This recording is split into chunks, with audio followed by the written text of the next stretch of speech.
اور بخاری کی روایت مشکات والے نے بھی لی ہے. میں آپ سے عرض کر لوں کہ الحمدللہ میں ان پیروں میں سے نہیں ہوں جو جاہل کی.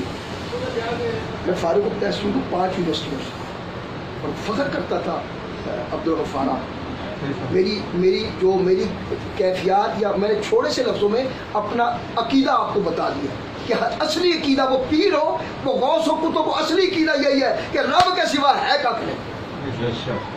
نبی بھی رب کا محتاج ہے، ولی تو ولی، نبی بھی رب کا محتاج، نبی بھی رب سے کہتا ہے اللہ اکبر.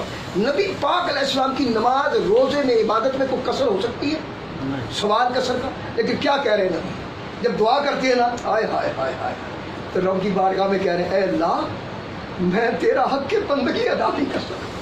اور خدا دیو بندے ہو اسی دو ٹکرا مار کے نا، دو چنگا مار کے، دو ٹھونگا مار کے کہ اسی ڈھیر چکر جانے ہیں. میرا نبی جو کائنات کا محبوب کے رب کا محبوب ہے، جس نبی کے بعد کوئی نبی نہیں، انا خاتم النبیین لا نبی بعدی، وہ نبی فرما رہا ہے مولا کریم تیری بارگاہ میں یہ جو کچھ بھیج رہا ہوں تیری شان کے لائق، حالانکہ رب قسمیں کھا رہا ہے.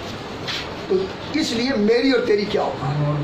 حضرت انس فرماتے ہیں کہ سرکار دو عالم تشریف فرما ہے تو سرکار سے بات چلی تو سرکار نے فرمایا اللہ رب کریم نے زمین کو پھیلا دیا، زمین بناؤ. جب زمین بنا دی تو زمین پر لرزہ تھا، زمین لرز رہی تھی. تو فرشتوں نے عرض کی اے مالک الملک یہ زمین جو ہے یہ لرز رہی ہے، یہ اس کا بیلنس نہیں ہے،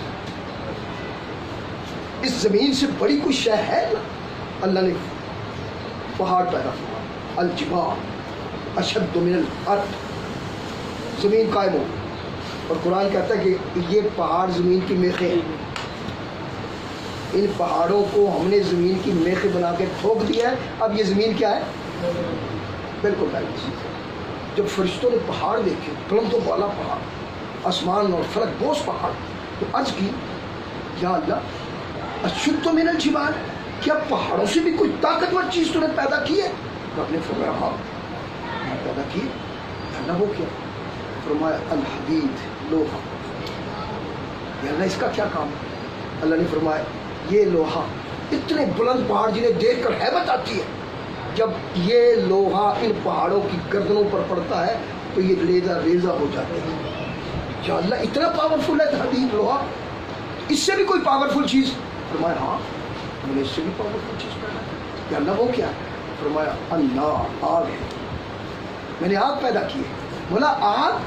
فرمایا ہاں آگ لوہے سے پاورفل ہے. بولا کیا کرتی ہے؟ فرمایا اس پاورفل لوہے کو جو پہاڑوں کو غرور کو مسمار اور ذرہ ذرہ ریزہ ریزہ کر دیتی ہے، اس آگ میں لوہا ڈالو، لوہا جو ہے پانی ہو جاتا ہے، لوہا پانی ہو جاتا ہے. یا اللہ آگ اتنی پاورفل ہے، اس سے بھی کوئی پاورفل اشد من النار؟ ہاں ہاں میں نے اس سے بھی پاورفل چیز بنائی ہے. بولا وہ کیا چیز ہے؟ فرمایا آگ سے زیادہ پاورفل الماء، پانی ہے. آگ سے زیادہ پاورفل؟ یا اللہ یہ پانی آگ سے بھی پاورفل ہے. فرمایا دیکھا نہیں جب آگ کے سر پر پانی کے چھینٹے پڑے تو آگ بھی سسکیاں بھرنے لگتی، شاں شاں کرتی ہوئی بند ہو جاتی. یا اللہ اچھا مزے کی بات، پانی کھولتا ہوا بھی ہو تو آگ کو کیا کرتا ہے؟ بجھا دیتا ہے. یا اللہ پانی اتنا پاورفل ہے؟ فرمایا ہاں. یا اللہ اس سے پاورفل چیز؟ فرمایا ہاں اس سے بھی پاورفل چیز. یا اللہ وہ کیا ہے؟ فرمایا الریح، ہوا. یا اللہ ہوا بہت پاورفل ہے. فرمایا سمندروں کو نہیں دیکھا؟ جب ہم اس میں سونامیاں لاتے ہیں تو سمندر معافیاں مانگتا ہے، اس کی لہریں اس طرح اٹھتی ہیں آسمانوں کی طرح، پہاڑوں کی طرح ہیں، اور اس میں بڑے بڑے جہاز پھر اس طرح تنکے کی طرح ڈولتے ہیں جیسے ان کی حیثیت نہیں. تو ہوا سے زیادہ پاورفل الریح، پانی سے زیادہ پاورفل ہوا. یا اللہ ہوا سے بھی طاقتور چیز کوئی ہے؟ فرمایا ہاں اس سے بھی زیادہ طاقتور. وہ کیا ہے؟ فرمایا الصدقہ. ہاں سبحان اللہ، الصدقہ. یا اللہ صدقہ. اور نبی پاک کی ایک اور حدیث فرمائی، فرمایا دو چیزیں جو ہیں بڑی پاورفل ہیں، الدعاء و رد القضاء، دعا سے موت بھی ٹل جاتی. دعا کرنی کس سے؟ اللہ سے.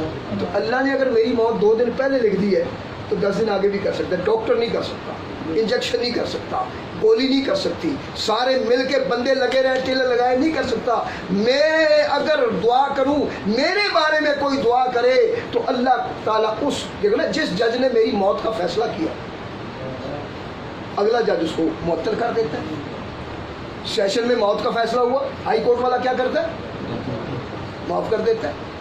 اگر وہ کرتا ہے تو مطلب ہے کہ جج عدالت جس نے موت لکھی ہے وہ معاف بھی، وہ رب جو ساری عدالتوں احکم الحاکمین ہے، جب وہ کسی کی موت لکھ دیتا ہے تو میرے آقا فرماتے ہیں پھر جب اس کے لیے دعائیں کی جاتی ہیں تو اس کی زندگی میں برکت آ جاتی ہے اور وہ موت بھی ٹل جاتی ہے۔ اچھا یہاں ایک مسئلہ چھوٹا سا، لوگ کہتے ہیں موت نہیں ٹلتی، کیا کہتے ہیں؟